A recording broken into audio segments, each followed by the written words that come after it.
Hey everyone, me Kevin here with your latest stimulus check update. Let's get right into stimulus negotiations today. Also, quick note, many of you emailed me about the bundle coupon for the new YouTube course, how to make money from home filming videos just like this and how to edit them very quickly. I'm working through those. It's just me, so I promise I'm gonna get back to some of these emails. Just give me a few more hours here. On stimulus, per the latest from Republicans and the White House, the unemployment boost is not going to be extended by $600 or even 70% of $600. I mentioned this a little bit yesterday, but I'm going to add some more clarity by showing you a document right now. But here's the thing. There are rumors going around that the boost might get extended by $420 because people are taking 70% of $600.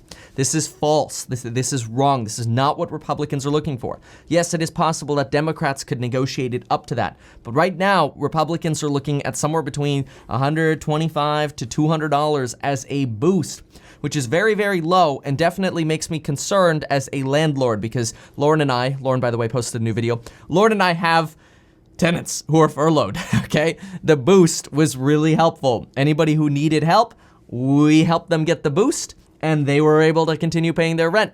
The boost goes away, well, I'm gonna hear about it. Anyway.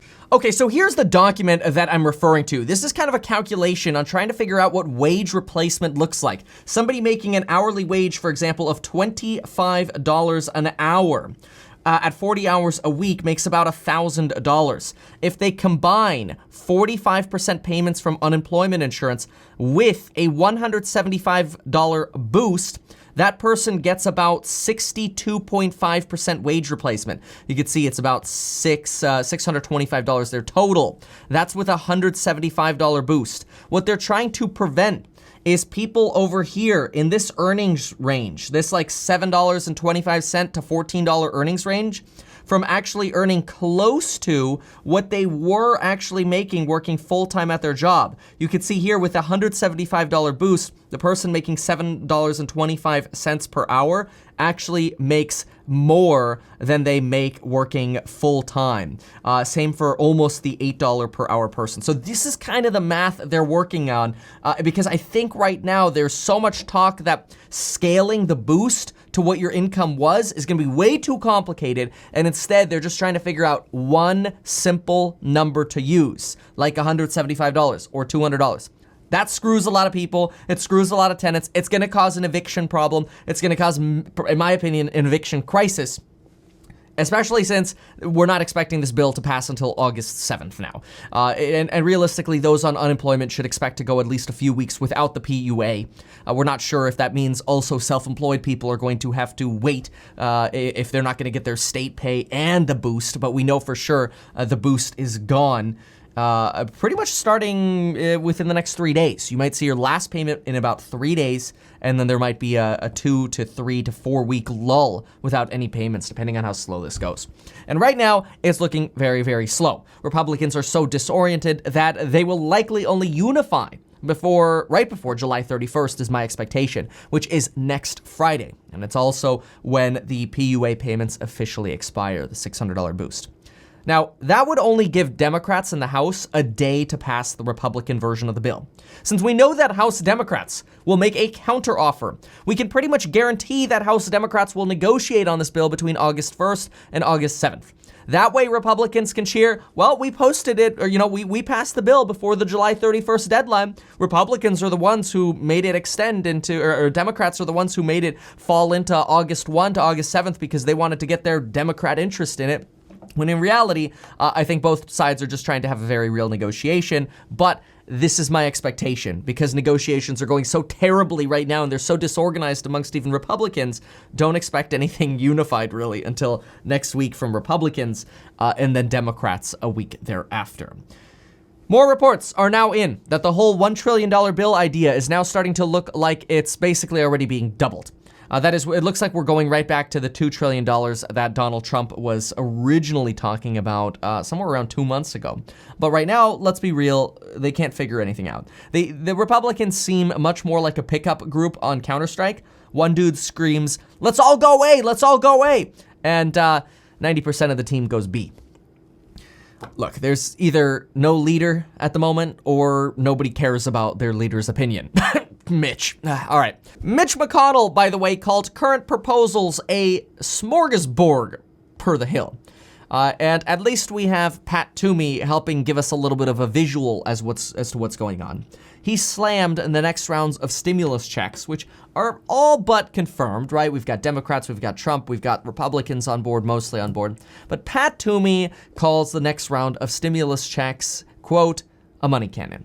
As if we're just gonna spread all this money around and it's not really going to have much of an impact.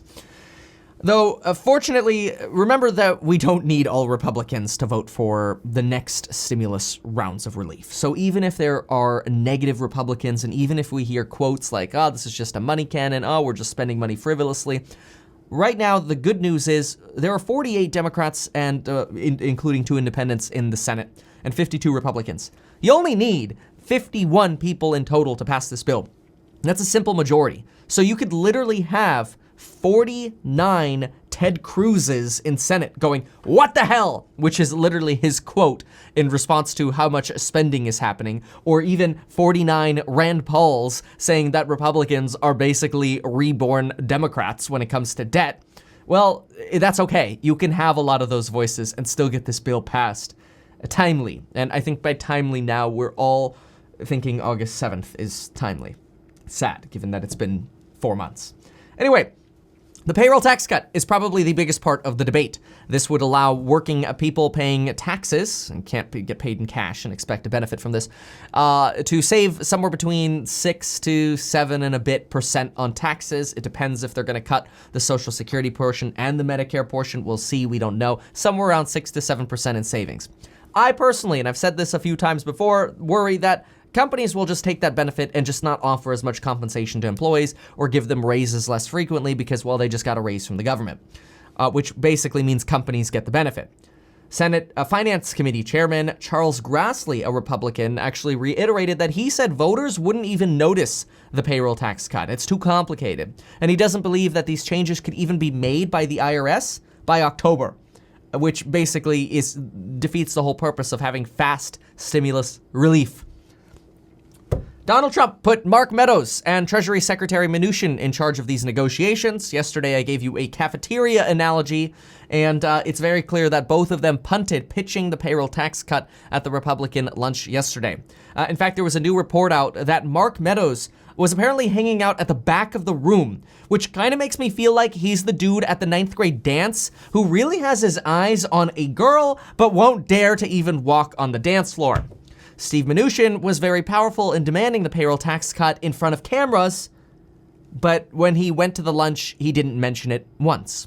So Steve Mnuchin is kind of like the dude who goes on the dance floor, but doesn't really dance. He's just in everybody's way. Meanwhile, Senator Tom Cotton encouraged doing what's good for the people because we have an election coming up shortly. But honestly, there was so much chaos going on that even Republicans are now planning to meet in a, quote, smaller lunchroom. Honestly, it kind of sounds like the version of detention's lunchroom.